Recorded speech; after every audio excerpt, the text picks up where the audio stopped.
We are live. Hi, good evening, everybody, and welcome to Reverend Sherri's Metaphysical Bible Hangout. The Metaphysical Bible Hangout is an extension of Understanding Principles for Better Living Church, and I am so excited to be here. This is a series that we do in partnership with Up Church, I should say it that way, but it is part of my personal ministry of serving humankind out in the world. And there are so many exciting things that we have been working through with this book, The Power of the Spoken Word. And I just was telling everybody in the green room that this Florence Scovel Shinn is the business. She is just phenomenal. She is an absolutely phenomenal woman. And I don't know when she lived. I think she lived in like the 20s, the 30s, or whatever. I don't actually know like her actual, life date. I would have to look that up for you. But I just appreciate all that she has done. Tonight, we're going to be talking about how to always speak with authority. How to always speak with authority.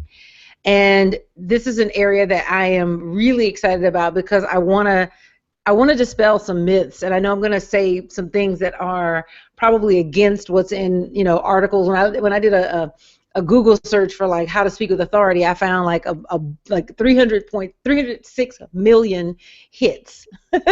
So articles in Forbes, Psychology Today, and TED Talks, so this is a very popular topic, and I want to approach it from a spiritual level because until you get it right on the inside, the outside is just a waste of time.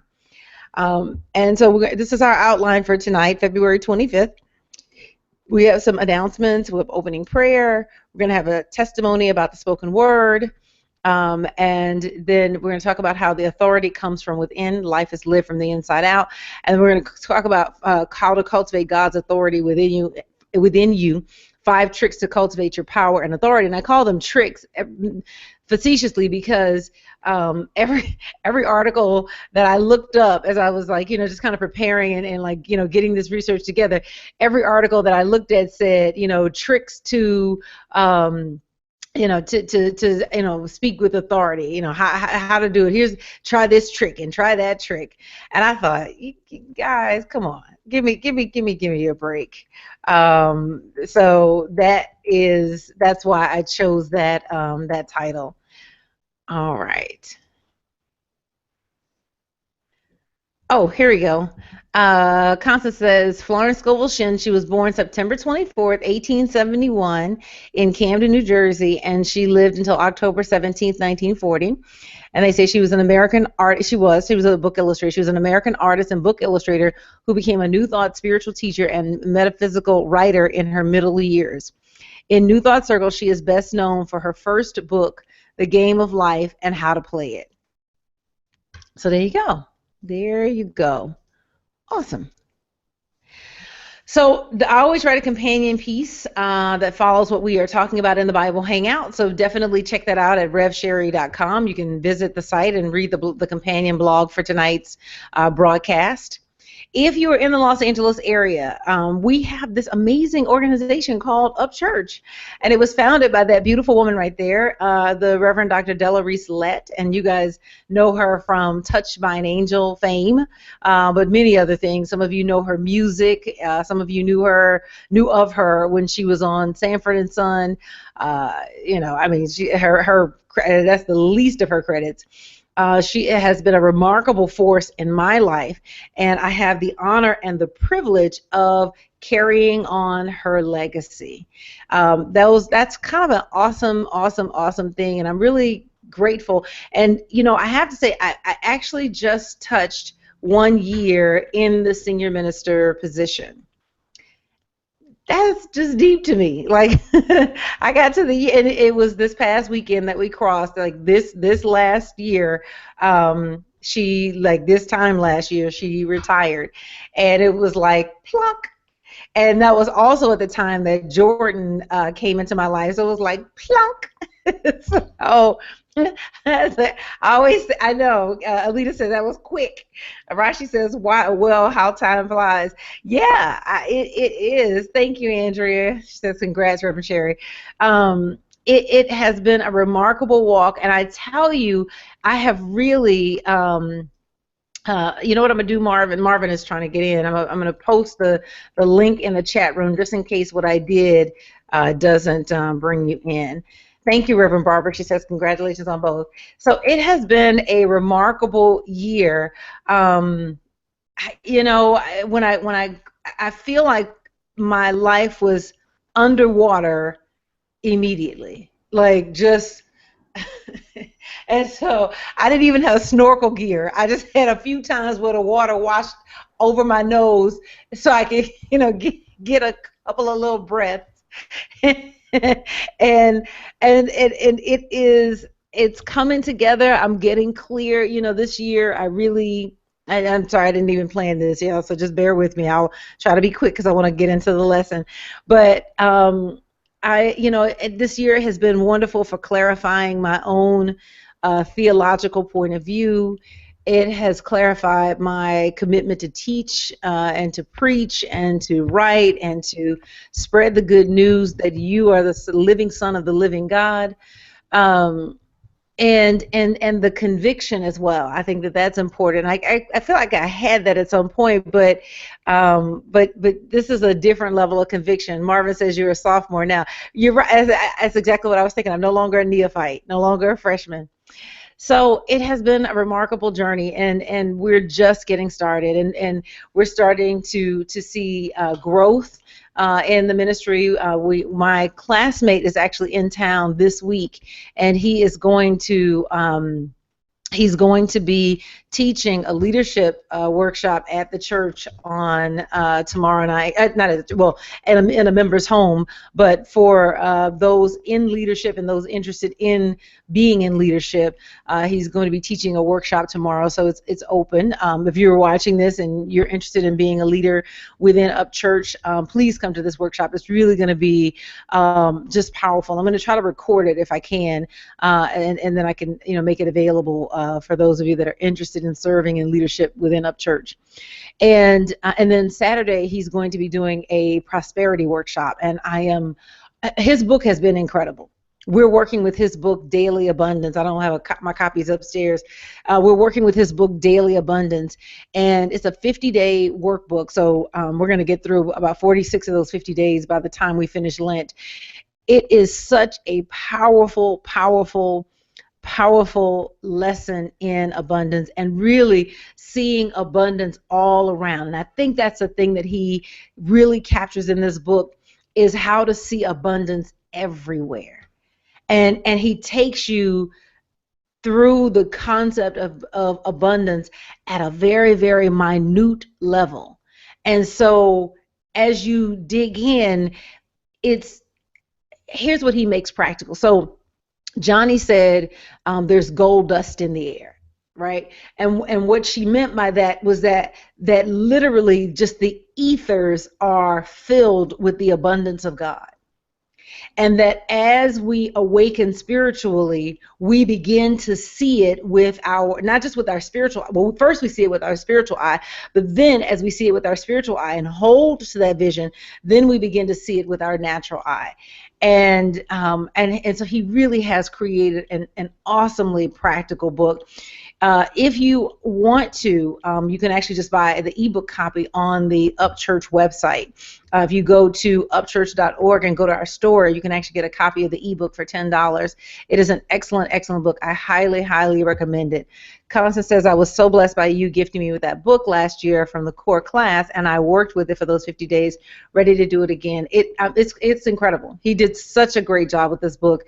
Again, it's like what he gets you to see day by day by day by day is your eyes literally open to a world that is teeming with opportunity, teeming with possibility, full of the riches. If you think of a lake, and they would say a lake is teeming with fish. I mean, it's like just fish everywhere.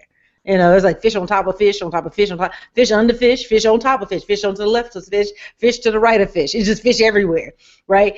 That's what he gets you to see with abundance, that this universe is teeming with abundance. It's abundance everywhere. You know, it's in your body, it's in your home, it's in your world, it's in your pocketbook. And he really does a great job of moving you off of this idea of abundance only being money, which is something that well, I can't blame it on them. Maybe it's just human nature, but the folks who picked up the prosperity gospel from New Thought and missed the whole part that abundance was, total well-being, and ran with God wants you to be rich. I can't blame that on them, but I'm just saying, that abundance is far more than just money. That it is all of these wonderful things. So, if you are interested, please join us. You can participate from anywhere in the world. It is a telecall, and you can dial in. It says Wednesdays. It is every day of the week. It is not Wednesdays. It is every day of the week at 7 a.m. Pacific. So, sorry about that typo. The scripture for this 9-part series is Daniel chapter 10, verse 12. For from the first day that you set your mind to gain an understanding and to humble yourself before God, your words have been heard, and I have come because of your words. And if you would just take a moment right now to just relax into the allness of God, give your full attention to the power and the presence that is God. God, God, God. Everywhere evenly present. Everywhere evenly present. Right where you are, the good of God is. Right where you are. And so as you begin to breathe deeply, you connect with that goodness, and it nurtures you, and it loves you, and it cares for you. Father, Mother God, I thank you so much for this platform. I thank you so much for everything that you're going to do tonight with this class. I just praise you for this platform. I praise you for this spiritual community of people. We've been coming together like this now for more than a year, more than 2 years. And I just honor you as the only power and presence there is. I honor you as the energy intelligence that stands in complete integrity under the entire universe. I ask that you anoint tonight's class. Somebody needs this word tonight. And I just ask that you move through us, shape this conversation so that it is not just a blessing for us, but it is a blessing for everyone who watches this broadcast after it's finished. I thank you in advance for the breakthroughs. I thank you in advance for the healings. I thank you in advance for the overcomings. I thank you in advance for the victories. I just thank you in advance because I know that it is already done. Thank you, God. In the name and nature of Jesus the Christ, I affirm that this prayer is so, and so it is, and amen. So I want to talk about why the spoken word matters, and I want to share with you a testimony. And it's a testimony from one of our, just someone who's been watching the lessons. And what it really proves is that your word can change your experience. And so I'm going to share this with you. I'm just going to read it. And it's so powerful. And it says, Dear Reverend Sherri, I'd like to share a testimony. However, I prefer that my name not be used. About 5 years ago, I was diagnosed with high blood pressure and type 2 diabetes. After the diagnosis, I followed the doctor's recommendations and prayed. At the last few doctor's visits, my blood pressure was found to be well within normal levels, and I was told that the diabetes condition was hardly detectable. However, I was to keep up the medical regimen, of which I have been diligent. When my Kaiser medical insurance expired and I could not afford the premiums, I was fortunate enough to be able to continue to see my doctor and obtain the prescribed medications under the Kaiser Medical Financial Assistance Program. This program is only available for 6 months at a time, so you have to reapply after the 6-month term ends. I have been applying and reapplying for over a year with no response. Fortunately, I had enough medications on hand, so I didn't worry. Last week, I called and found out that my application had been denied due to the fact that I didn't have a scheduled appointment. I never received notification of this. I tried to explain that in order for me to schedule an appointment, I needed to be a current member, which I am not. They told me to try the emergency if my situation got desperate. Of course, I am not willing to let it get to that point. I'm not willing to get to that point. I called my doctors and asked for a prescription order and asked that he write me a letter explaining that I needed this medication to sustain myself in good medical condition. Last Thursday, I started following your example and started pouring oil on the situation.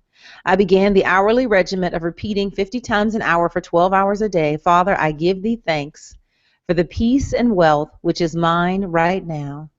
God is my health, wealth. This morning, I received a call from my doctor's office. The nurse told me that they called a prescription order into the local Costco pharmacy, and the doctor is mailing me a letter that I can submit with my application. I also have an appointment scheduled in about 60 days, which is the time that I need to reapply for the Medical Financial Assistance Program. I am so relieved. I will continue pouring oil by continuing the prayer affirmation regimen for 30 days. I am pouring oil all over my whole life. Isn't that powerful? Just powerful. Right where you are, you can begin to use the word. That's your gift. God gave you power. This is God's gift to you. If you read any scripture, it is clear that God gives to humankind power. Genesis 1:26 to 28 speaks about dominion, which is control. Psalm 8 speaks about dominion, which is control. Hebrews speaks about dominion, which is control. In Luke, I think it's 11:25, Jesus says, I give unto you power. When they gathered in the upper room at the day of Pentecost, what were they receiving? They were receiving power. There is this, I think it's Deuteronomy 8:18. This is a verse that's just coming in my head right now. 8:18. Remember that it is the Lord your God that gives you power to get thee wealth, and wealth again is more than just money. This idea repeats. This idea repeats, and it works if you work it. Now, what stirs up the power of God in you is what you say. And remember, your spoken word is not just what you say out loud, it's also what you say within yourself. Because so many times we're parroting what we heard the preacher say, but actually on the inside, we're saying something else. I had that experience last night where I was talking to someone, and mentally I'd put that person above me, meaning, as in terms of like rank, and it was like, why? Well, one, I didn't even realize I'd done that, but when I had finished the conversation, I just had this uneasiness in my spirit, and I've been on a spiritual high for the last 30 to 60 days. Me and God, we bringing it in. I've been playing Frankie Beverly and Mays, Happy Feelings in the Air, touching people everywhere. I take these feelings, I spread them all over the world. So I've been on that kind of high. So when I finished this conversation, I'm feeling uneasy in my spirit. It was like, well, what is going on here? What is this about? And so, as I was, headed to, got in my car, I said, what do I need to know the Spirit? And so I just began to praise God for just everything that I'm being given. And in that instance, it said, you put this person on a pedestal. You put this person above yourself. And I hadn't even realized that I had done that. And so many times we fall into old mental patterns, and I think we're all growing and learning that we're all equal. No one is more human than another person. No one is more spiritual than another person. That you can't be more human than another human. So the comparisons that we make between people are false, But sometimes it takes time to root that out of our system. And you may find that you fall back into that, but that word will stir up that gift. And because this person used their spoken word, they moved into motion a situation whereby they would be able to have the medication that they need. You are never stuck because you always have a word that you can give the Lord, the law of your being, to create something new. The reason the battle is not yours, it's the Lord's. And metaphysically, we know that the Lord means spiritual law. The reason the battle is not yours is because you can't fight it on the physical level. And the reason you can't fight it on the physical level is because that's not where change happens. Change happens in the spirit. Change happens inside of you, right? And so, but the way that you fight is with your word. The way that you wage battle, and I don't even like that phrase because you're not in a war with anything, but the way that you overcome the things that have you hemmed up, whether it is sadness and depression or a lack of money, or you need a job, or you don't have any friends, or you're feeling lonely, or whatever your thing is, because everybody got something. The way out is to begin to use your word. When I began to use my word, the Spirit revealed to me just what I had done to create this spirit of uneasiness in my spirit. Constance says, I like the way you said that, give the Lord of your being to bring forth that. Yes, give the Lord a new word. That's what you got to do. That's what you got to do. We have this idea that God can fight your battle and you don't have to participate. You just need to understand what your participation is. Your participation is your word. So you can't say, God, fight my battles. And let's say one of your battles is lack of money, and God, fight my battles, and then keep saying, I'm broke, I'm broke, I'm broke. It don't work like that.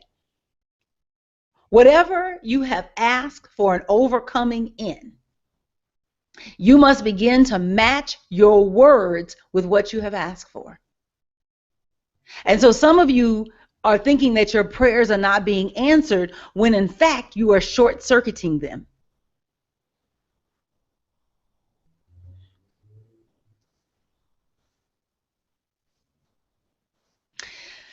Authority comes from within. So life is lived from the inside out. If you are trying to make change with only outward modifications, you will find that at some point you will have to go back and start again. The thing that has been plaguing you since you were 20, the reason that it has not left you is you have not gone into spirit and worked with God to release it. And so you think you get far, and then you find yourself having to go back and start again. And so when I was doing research for this, because when I'm choosing titles, I'm always interested in, okay, well, what are people saying out in the world? Because the thing is that what people are saying in the world is what's part of popular opinion, and that popular opinion influences us because it's part of the collective opinion. And so I needed to get an understanding. Okay, what are people saying? And so some of the things that I found were things like there was one thing. Hold on, I'm pulling it up right now. Where it said to begin speaking with authority, add deliberate pauses to your sentences. What? Add deliberate pauses to your sentences? This is how we get tripped up, because life is lived from the inside out. You go within, so the changes that happen are organic. The changes that happen must come from an organic place. And that organic place, that place where it is nurtured and grown, is within your own soul or within your own mind.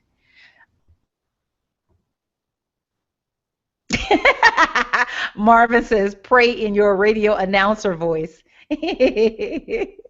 Bray says, it's amazing to realize how much stuff we've been carrying around unknowingly when we begin to speak our word of power on a continuous basis.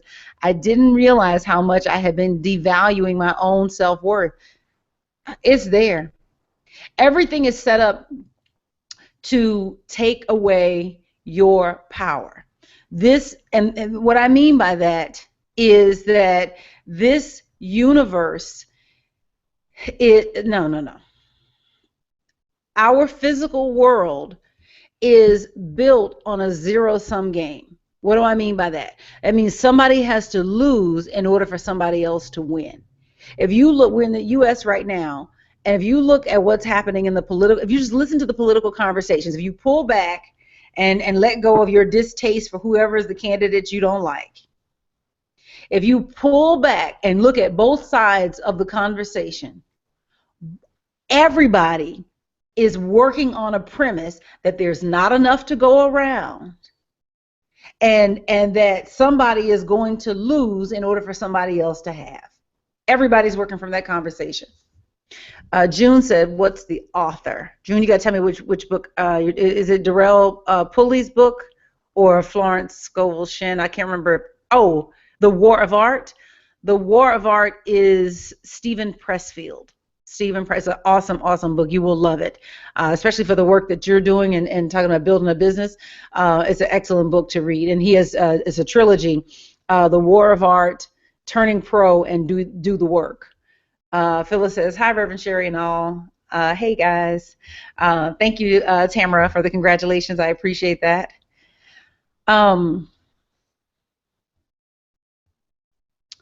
Marvin says, our politics are fueled by fear on almost every side. Absolutely. You know, one of the things, so I have a part-time job, and I'll tell you something I did that it was part of my affirmation. This morning in my prayer room, I wrote my letter of resignation. And I put March 31st on it because that's what I'm asking God for. And so I'm calling in some new channels.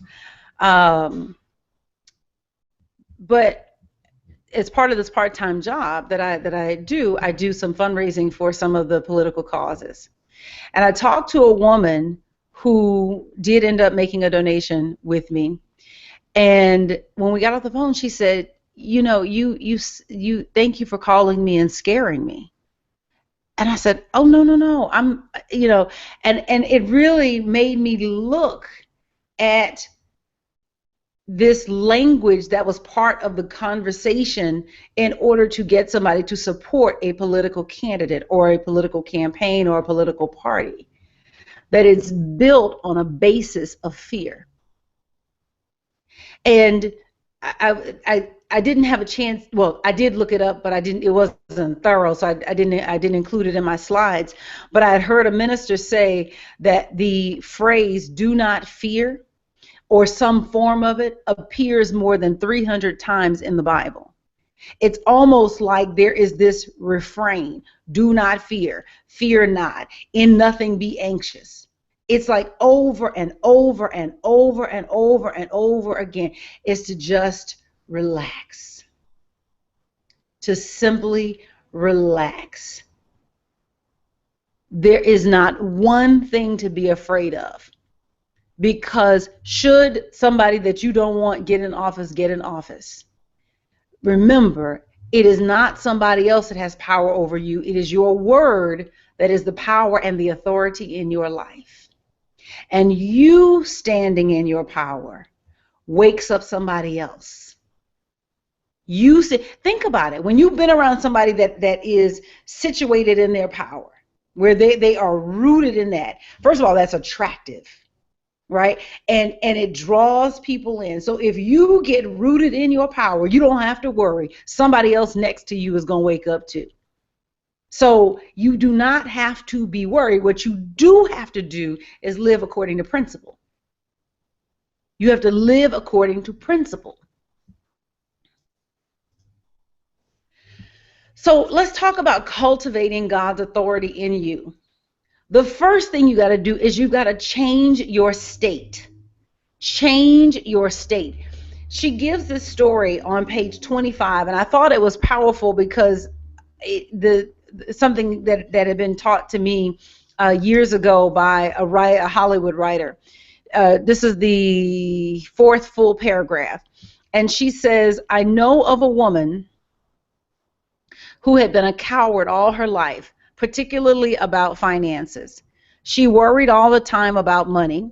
She came into this truth, realized how she had limited herself, and suddenly made the giant swing into faith. She commenced to trust God and not the external for her supply. She followed her intuitive leads about spending.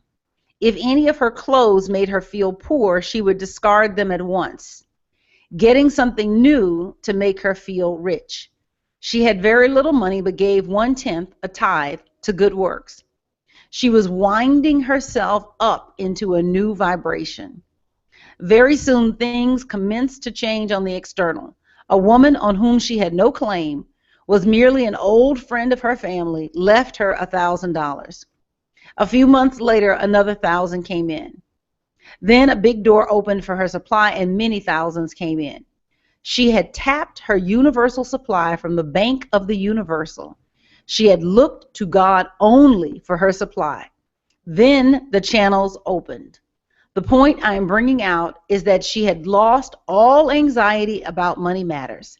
She had established in her subconscious the firm conviction that her supply came from God and it never failed. So I have so many things that I want to say about that. So the first thing I want to say is the sentence where it says, if any of her clothes made her feel poor, she would discard them at once, getting something new to make her feel rich. I have to give a shout out to Reggie Bythewood, who is a phenomenal writer. He and his wife just sold a TV show. Good friend, and just a really just a good mentor in so many ways to me. One of the things that he taught me was that that when you feel down and when you feel at your lowest, you get dressed up in your finest, fix your hair, do your face, and because the last thing you want to do is feel like crap and walk past a mirror and look at yourself and look like crap. So it is a winding yourself up into a higher vibration. The other thing that she said is that she lost all anxiety about money matters. We somehow think that we cannot lose the anxiety around whatever it is that we're worried about. It could be money, but whatever it is that we're worried about. We think that since we have it, we will always have it until the situation changes. That's what we think. We think I'll always feel this way until the situation changes. But in truth, if we change the way we feel, the situation will go ahead and change. For example, something that I ask in my health, what I've always been. Let me back up. In my health, one of the things that I have been challenged with is that Jordan eats about like this much, right? I don't know how to cook for this much, so there's always this much, right? So he eats this much, and there's this much left, less this little bird piece right here. And, his diet is not my diet. He's eating French fries. He's kicking back chicken nuggets. He's got mac and cheese. Well, we're working on mac and cheese. But it is all of this stuff that's not on my diet plan. And I have watched a few pounds be added, a few inches be added. And then working out is a challenge because my work day is set between drop off at daycare and pick up from daycare. So workout just feels like, when is that going to happen? And so the sweet tooth is a sweet tooth, and right. And what I got to, this is literally in the last like 24 to 48 hours, it was to ask God for help losing my taste for sugar. And in that moment, what I realized was that I thought that I couldn't lose my taste for sugar. It had been with me for so long, I took for granted that it would always be a part of my world. And so there are things that we take for granted that they will always be a part of our world. So whatever you feel anxious about, you can begin to work in your prayer room to ask for help losing entirely. Ask to lose all anxiety around money. And here's the thing, if your anxiety leaves because money comes, it's conditional. Because the moment that money leaves, it's back. And I'm saying lose it altogether. It can go away altogether. It is not something that you have to carry for a lifetime. You only have to carry it for as long as you give it life. So be willing to ask for help from the spirit within to lose the anxiety. If you are worried about being lonely, right? If you're worried about being lonely, ask for help to lose the worry about being lonely. You get what I'm saying? So many things, it's like we're looking, through a lens. Really what we're doing is we're not being in the present moment, but we'll get to that part later. We're looking through a lens and we're saying, oh no, I'm by myself. Oh no, I don't want to feel lonely. Oh no. And it's like, hello, God, can you help me not even care about being lonely? Can you help me not care about being lonely? Not that I won't feel it, but I don't care, so don't faze me. You can ask for that. And so that's one of the things I put on my list. I was like, you know what? I need to put that up, a prayer on my wall in my prayer room, to say, help me lose the taste for sugar. In my mind, prior to this, in my mind, it was, okay, once Jordan gets old enough, because the issue is that I can't, when he's here, I can't leave the house because I'm basically in lockdown. So once he goes to sleep, it's not like I can go somewhere and work out. So it's all got to happen. And then my brother is here. So working out is like, where am I going to work out? So in my mind, when he gets older, I'll be able to go back to the gym. You can't wait for that. And it just occurred to me, ask to lose the taste for sugar. So that when he's eating whatever he's eating, there's no draw in me to reach for it.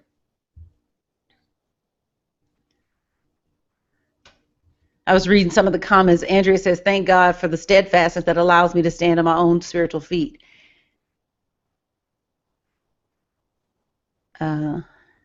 Marvin says, to be content no matter the circumstance, like Paul. Yes. He said, I have learned the secret. And the secret is that you don't get too high when it's good and you don't get too low when it's bad. You just stay right there in the middle, even keel.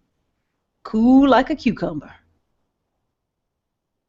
Anyway, change your state. That was the point I was making. So the thing that you want to do is you want to change your state. Tony Robbins, when he talks about change and changing yourself, and he talks about 3 things that are important for making change. And the first one is changing your story. So many times we have a disempowering story, right? So the story that I was telling in regards to like getting back on my exercise regimen, becoming that person that I used to be, where I worked out every day or almost every day of the week.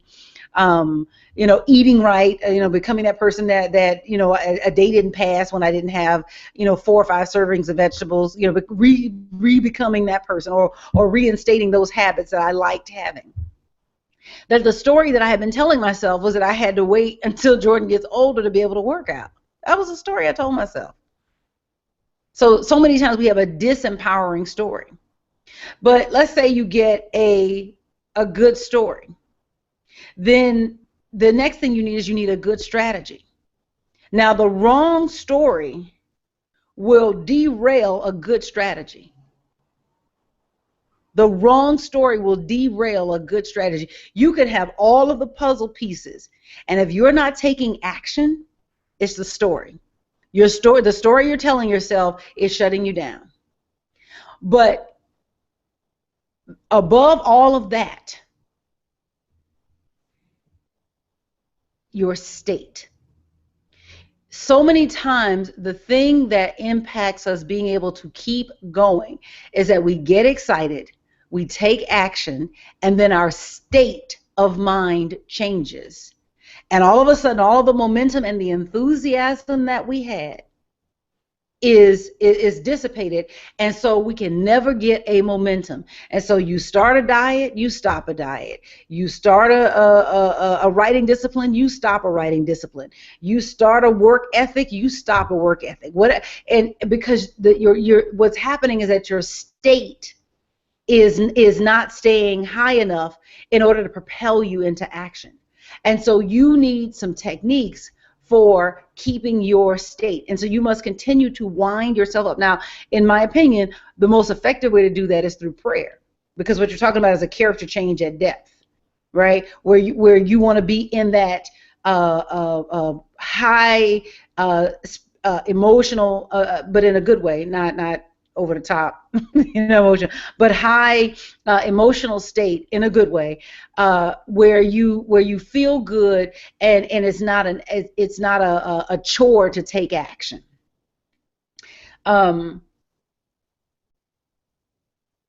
But in the absence of prayer, there are some other things that you can do. You can use music. You can use writing. You can write yourself into an energy. You can speak it. You can just simply begin to speak the word and stir up the power inside of you. But that state of mind is a very, very powerful thing. And when your state of mind is too low, it literally is like lifting weights just to put one foot in front of the other. And the way out of that is to change your state.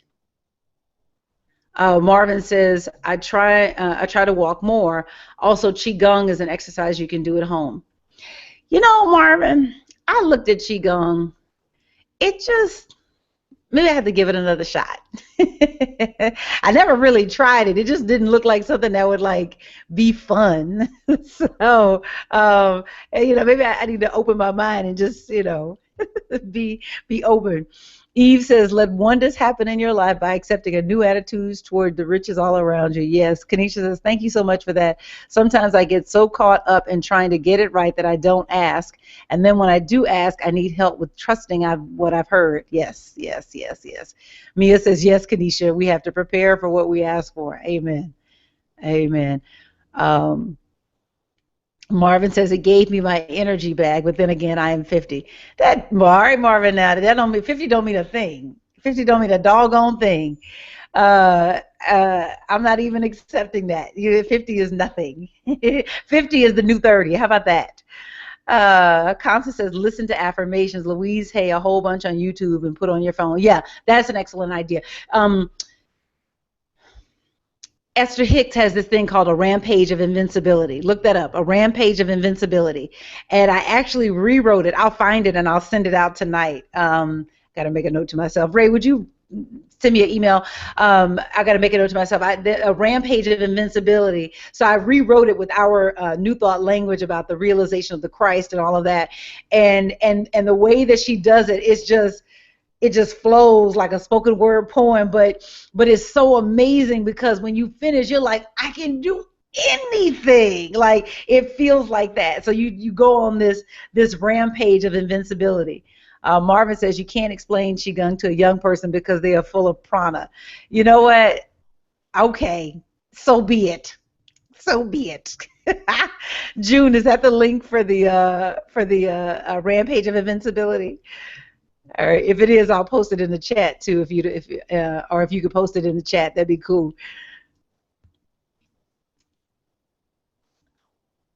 Okay, so the next thing you need to do is you need to see what you want as yours.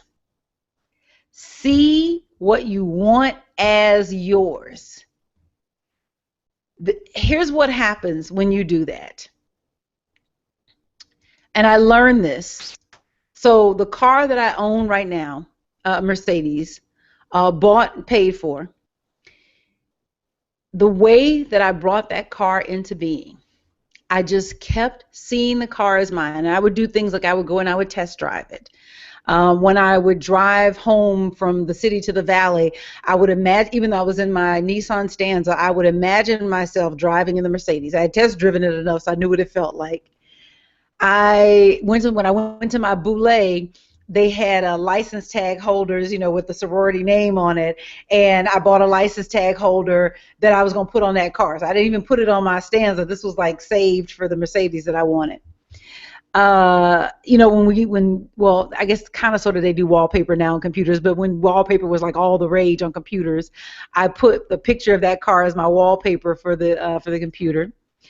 At night, me and some friends, we would go to the car lot, to the Mercedes car lot, and we would walk amongst the cars, and I would peek inside and look and be like, ooh, look at that chrome, or look at that wood paneling, or and we did this, we were in our 20s and whatever, so and we would just go, and it was this fun. And one day I was coming out of my office, and I had my key in my hand, and when I got to the car to put the key in, there was this knowing that came over me, is the best way I know how to describe it, where it says, you're done with this. And I was like, okay. I didn't have any more money than I had the day before. And from that day till about 30 days later, I had the car bought and paid for.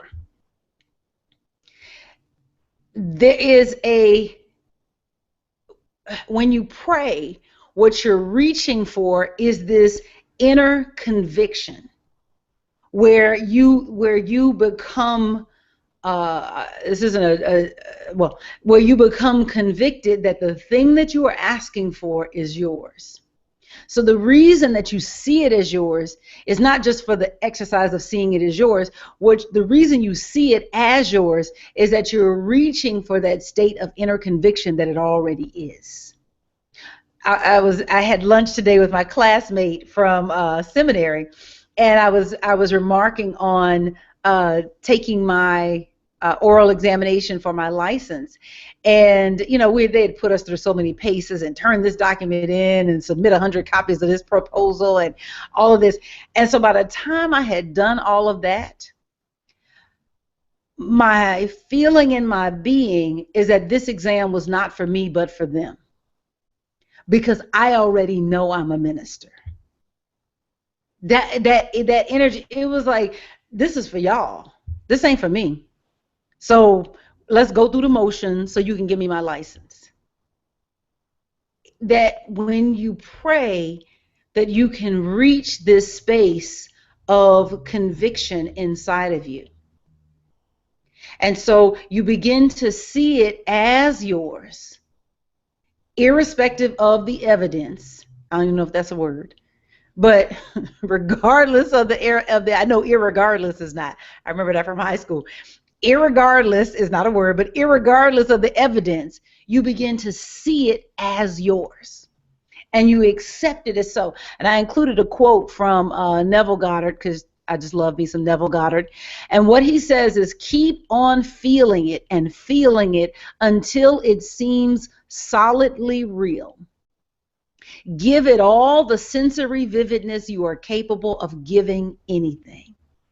And so you feel it deeply within your being. This is mine. This is mine. And so I'm not looking for, it's not God will you, but God when.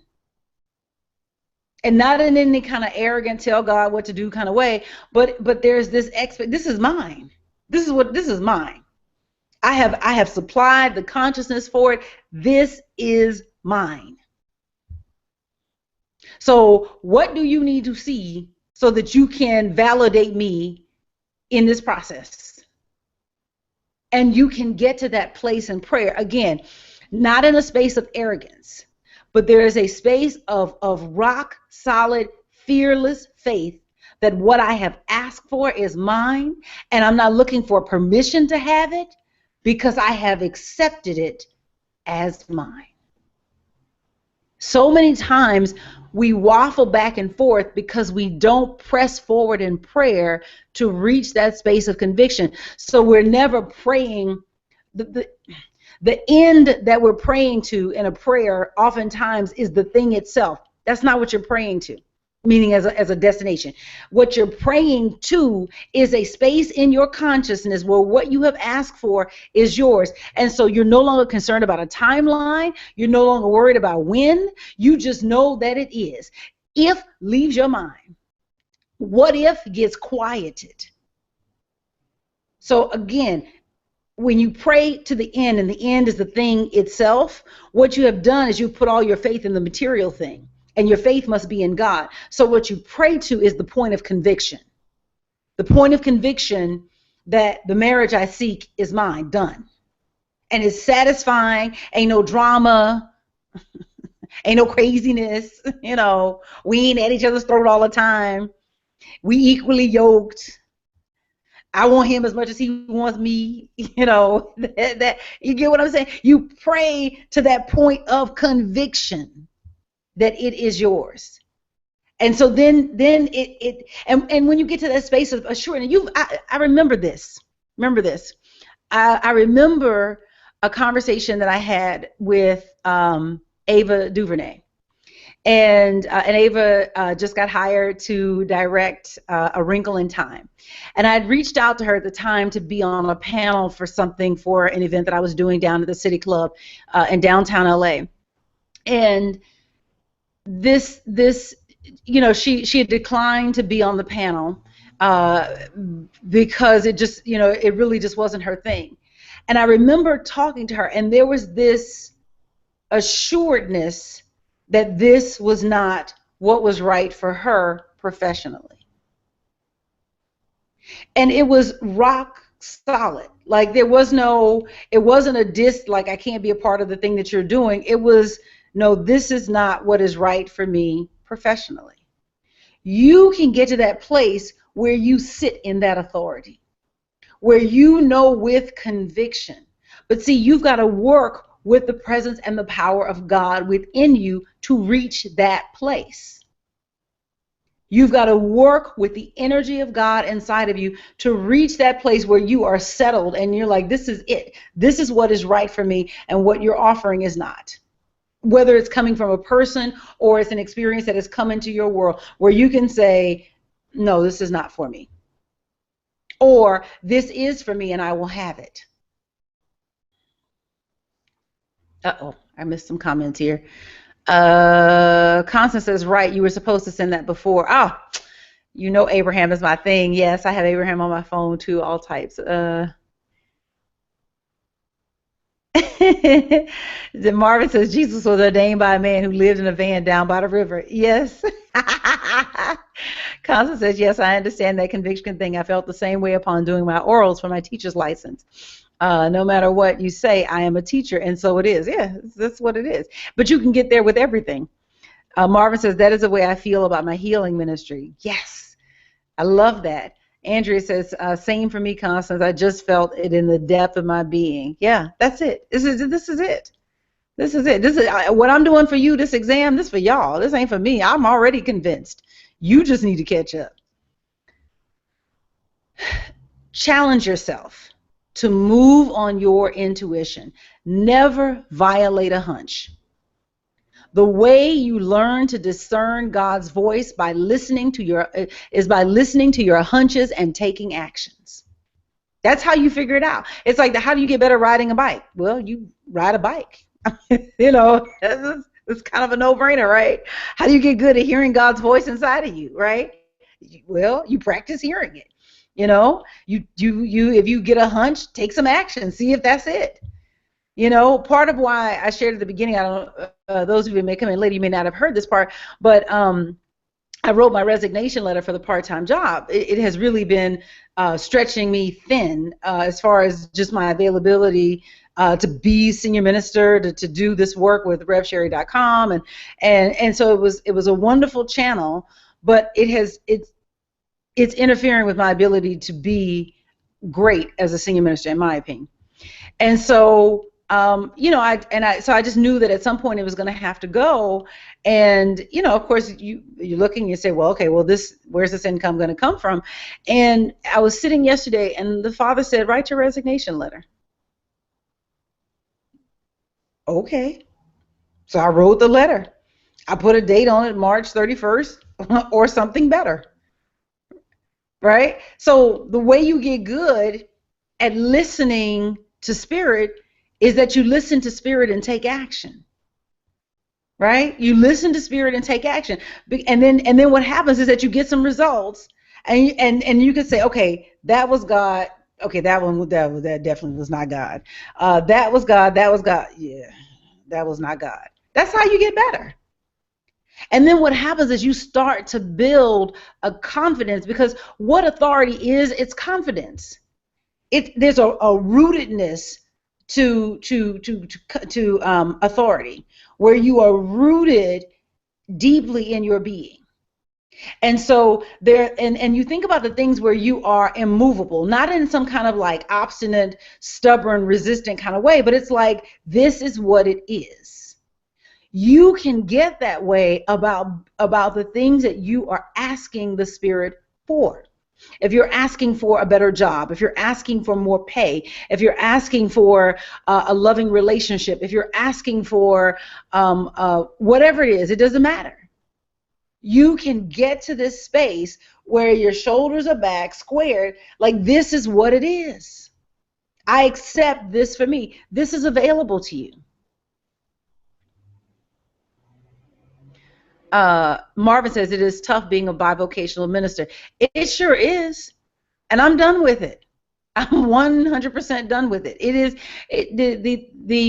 the time is it just eats up the available time to get anything done. And so you're constantly juggling, and it's like, no. If God called me, God's going to prepare me and give me what I need. So I'm trusting that. Spirit said, write that resignation letter. I was like, okay. I wrote that letter. Constance says, I find that with God, everything is easy and falls right into place. When I have to nudge or twist to get things done, that's me. Yep. 100%. Claim your good. Now, this is something I want to touch on, because so many people have had challenges with claim your good. First of all, some people deride it like, oh, that's, you going to God and all you want is money. No, that's not it at all. First of all, it's the Father in me that does the work. It's not me that does the work. So anything that comes to me comes through me. But claim your good does not equal tell God what to do. Claim your good does not equal tell God what to do. She says this on page 27. God is the supreme intelligence within each one of us, and we are the channels for it to express itself. We must be non-resistant, poised, and peaceful, expecting our good to come to pass. We are the receivers. God is the giver, and he must create his own channels. We find there is quite an art in praying aright. God must have right away, his way, not your way. The moment you make your demand, infinite intelligence knows the way of fulfillment. If you decide how your prayer shall be answered, you have blocked the divinely designed channel. Then you are apt to say, I never have my prayers answered. We must acquire a technique and send out a sincere desire, which is prayer. We are free from all clutch or anxiety when we say, if this is according to the divine plan, we will receive it. If not, give us its equivalent. Be careful not to force anything not divinely planned. So your job when you ask is to begin to make preparation.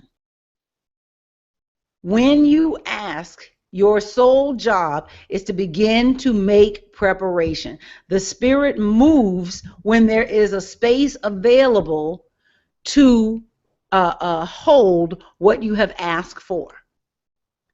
The Spirit moves, and the space is built inside of you. Marvin says, with Spirit, no degree is needed. Without Spirit, no degree is enough. I know that's right. With Spirit, no degree is needed. Without Spirit, no degree is enough. Andrea says, if we don't expect it, how can it come? As one thinks in their heart, so shall it be. Yes, 100%. So claim your good is not telling, it does not equal telling God what to do. Claiming your good is always, this is one of the things I learned when I first came into New Thought. When you pray, when you finish the prayer, it's this or something better. Father, I ask for this or something better, because what it acknowledges is that the thing that I'm asking for is based on where I sit right now. If I had the consciousness to have it, I would have it. But since I don't have the consciousness to have it, I don't even know what it takes to get there. So this or something better. And it's never the thing itself that I want. It's really the feeling or the experience of it that I'm asking for. So this or something better. This or something better. Claim your good does not equal telling God what to do. Claim your good is asking for what you want and then beginning to build the space for it. When Reverend Della got ready to be married, she threw out anything that was tied to any other man. She bought a new bed and new bedding. And she had a bed that was the bed that he would sleep in. And it was like nobody sits on that bed. She ain't met him or anybody close to him, but nobody sits on that bed. There was this fearless faith and this space of conviction that what I'm asking for, the Spirit is sending. And to see the way that she and Franklin take care of one another right now is just heartwarming. Tamara says, I like to end my prayers, affirmations with this phrase, this or its equivalent better than I could ever imagine, under grace in a perfect way. Yeah, I like that. This or its equivalent better than I could ever imagine, under grace in a perfect way. Yes. Yes. This is not about dictating to God. This is about getting ready. Prepare today for the tomorrow you desire. Oh, okay. So I put this chart here. I know you guys probably can't see it very clearly. It's Maslow's hierarchy of needs. But I just wanted to put it because it was the best image for it. You've got to affirm your safety. And I can't stress that enough. Nothing external to you has power over you. Fear only exists outside the present moment. The only way to feel fear is you got to step into the past or you got to step into the future to experience it. There is no fear in the present moment at all. Even, let's say you're in a situation, you are at the DMV and you know that there are some fines that you've got to pay, and you are sitting in the station and trying and waiting for your number to be called. If you are feeling fear, what you are doing is you are stepping into the immediate future and imagining a situation that you can't handle. But either way, you're outside of the present moment. Fear does not exist in the present moment. So whenever you feel fear, you can know that you have left God, meaning in awareness. You can't leave God, but you have left God in awareness. You have walked back into the past or you have tiptoed into the future. Either way, you need to get like the Sandman. Anybody watch the Apollo? The Sandman will come through, and when that was a bad act, and the crowd was like, boo, boo. And the Sandman will come out dancing with that little cane and yank that person off the stage. You need to yank yourself out the past and out the future. Andrea says, last night I applied for a position as a wellness manager at a resort. Today I walked out of the hospital and said, I'm done with all of this sickness. I'm ready to immerse myself in wellness. I love that. Andrea, I love that. Love it, love it, love it, love it, love it. Yes. Yes, yes, yes. I affirm it. I affirm it for you. So get your Sandman together. Get your cane together. And when you find yourself feeling fear, pull that cane out and yank yourself right back into the present moment, because fear does not exist in the present moment. Intuition is your guide into all good all the time. And then finally, just get ready. Focus practice quiets the what ifs. Build the consciousness for the good you seek. Drop into the present moment and just get ready. If you're looking for a car, begin to buy the things you're going to put in the car. If you're asking for a house, buy a few of the things. It don't have to be anything big. It could just be, I'm going to put this plant in the window in the house. And go get the plant that's going to go in the window in the house. It might be a special keychain. I'm going to get this special keychain that celebrates we have a house. It don't have to be something big. Just drop into the present moment and get ready. Get ready, get ready, get ready, get ready. Because your readiness opens the portal for the universe to drop into your experience the very thing that you are asking for or something better. And so my call to action is choose something that you want and make a 7-day commitment to do something each day to get ready for it. What are you asking for? And every day, and recommendation, decide at the top of the 7-day period what it is you're going to do. Don't wait until the day to think of it, or at least plan it the night before, because if you wait until the day, life will begin to encroach on that activity. Choose something that you want, make a 7-day commitment to do something each day to get ready for it, and then keep a journal of the insights that come to you during the process. And then leave a comment on this YouTube video with your results. Questions? Don't forget about Lent. It's every day, not just Wednesdays. I don't know what I did right there. It's the first time I saw that typo. It's not Wednesdays, it's every day at 7 a.m. Pacific. But Q&A, questions. Constance says, ask, believe, receive, be in a state of expectation. Yes. And the way you cultivate this, because sometimes it's like, well, how do I expect this good? Well, what you do is you start to get ready for it. Think about when somebody is coming to your house, right? What builds up the not anxiety, but the energy around them coming and the expectancy around them coming is you preparing for them. That's what builds up the expectancy. So you start cleaning. You know, if they need a place to sleep, you start getting the guest room or the guest area cleaned up. You know, you might say, you know what, I know they're probably going to want to eat this kind of food, and so maybe you say, you know what, okay, they're going to be here for a week. All right, I want to take off one day that I could spend with them during the week. So you go and you put in some time on work so you can have the day off. It's like you develop the expectation. The reason life for most people don't change is that what they do is that they're only getting ready for the next day that looks just like the day they're in right now. You got to get ready for a new day.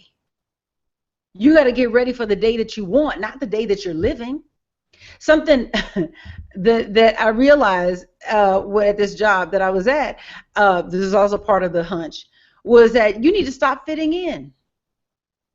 I mean, seriously, you need to stop fitting in. You're dressing like the people who work here. Again, nothing against the people who work here, but don't look like you belong here. Do everything you can to shift yourself out of that. Dress like where you want to be. It's not just a technique. This is about shifting your energy in the universe, because what's happening is that I don't know a person around who doesn't walk past a mirror and look at themselves in the mirror. And the image that you reflect back to yourself reinforces how you see yourself. And so Spirit said, you fitting in over here at this job. You looking like everybody who worked this job. You know what I mean? And there's a look to the people who work in this particular office. And I was like, you know what? You are so right. Let me switch this up now. I started dressing better. Somebody said, oh, you wore a dress today. I want to say, baby, that's because I'm leaving. I don't fit in here no more. But I didn't say that. So you got to stop fitting in where you at if you want to go somewhere different. June says, life is a constant state of preparation. Marvin says, you took us back to the well tonight. Constance says, you go. Stop fitting in. Do, be, and create who you are and expect more. Yes. Yes. Andrea says, thank you so much for this confirmation tonight. Thank you, guys. Thank you, thank you, thank you. If there are no more questions, I'll go ahead and wrap out. But I appreciate you guys. Next week, we have 2 more chapters, and then we start the new series. The new series is going to be the mystical teachings of Christianity. You have I put the link in something. I think I didn't put it in there. Oops. Okay, I'll send that out tonight. So I got to send the Rampage of Invincibility, and I got to send the link for the mystical teachings of Christianity. But next week we're going to we're on the chapter Fearlessness, which is page 29 to 32. Page 29 to 32. If you are new to this series, this book is a free book. You can download it at my website. If you go on to revsherry.com, you can download this book and follow along. It is a powerful book. It ain't but 37 pages, but she wears it out. In 37 pages, she wears it out. So, but thank you so much. Thank you for this, for hanging out with me every Thursday night. Very much appreciated.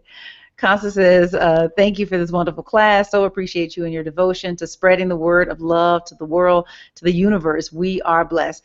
Yeah, we are. We are. You know what I want? It is that I want, this is what I want for myself. I want to live an extraordinary life. Like not just, like when I get to the end of what this time period is, I want to know that I sucked everything out of it. Like I and like when I'm done with life, life is done with me. Like, you know what, girl, let me go. Like like that, right? When you've been around somebody like that, like they just get everything up out of you. I want to get everything up out of life, right? And because it's here for us, it's available for us, and I want. Well, I want my Fifth Symphony. That's the bottom line. But I want, and what I mean by that, those of you who may not have been a part of the Bible series, is that the Spirit is always speaking, right? And it takes a listening ear to hear what the Spirit is saying. But when you finally listen and begin to press out of you the things that the Spirit wants to bring through you, the things that come through you are game changers, not just for you, but for the planet. So, I think about. I'm not going to know this man's name, but it is Captain Shriver. It's Maria Shriver's father. And he started the Peace Corps. That's what it was. He started the Peace Corps. And so all over the world, there are people that are going, Sergeant, thank you, Barbara, Sergeant Shriver. There are people all over the world going and bringing a spirit of peace around the world. Game changer. I don't know if he's still alive. Game changer. What the Spirit wants to bring through you is a game changer for the planet. But it takes a soul open and receptive to receive it. And it was Stephen Pressfield in The War of Art. He said, you don't know how many people that the Spirit whispered the Fifth Symphony in their ear before Beethoven finally heard it. And Beethoven was deaf, by the way. Before Beethoven finally heard it. And so spiritual development is getting to that place where you are so sensitive to the Spirit that you hear it and you are obedient and press it out into expression. That, to me, is the goal of life. That you bring these creations through you that really change the game, not just for yourself, but literally everybody on the planet. Thank you, June. Thank you so much for that. So, that to me is what life is about. That's the imperative. I'm not trying to save you from hell, so I shouldn't laugh. You ain't going to hell, baby. If you find hell, it will be in your own mind. And if you find heaven, it'll be right there too. But it's to wake you up so that you can live extraordinary, because it's available. It's not just for some people, it's for you. So anyway, soapbox done. Yeah. Have a wonderful night. Oh, Kanisha, thank you so much. She says, where do we send a love offering? I ain't got no button on my website or nothing. If you want to support this, and I appreciate that, I'm very grateful. I do this as a free offering to the world. I am not at all asking for anything. But if you do decide that you want to share something, you can use my PayPal account, which is sherryjames@gmail.com. And I think you can send it like via friends and family. So, but again, that is not this is my free gift to the world. So I'm thankful, I'm grateful, but please know this is my gift to you. Thank you guys. Have a wonderful, wonderful, wonderful, wonderful night, and I will see you next week where we'll talk about chapter 8. Bye-bye. God bless.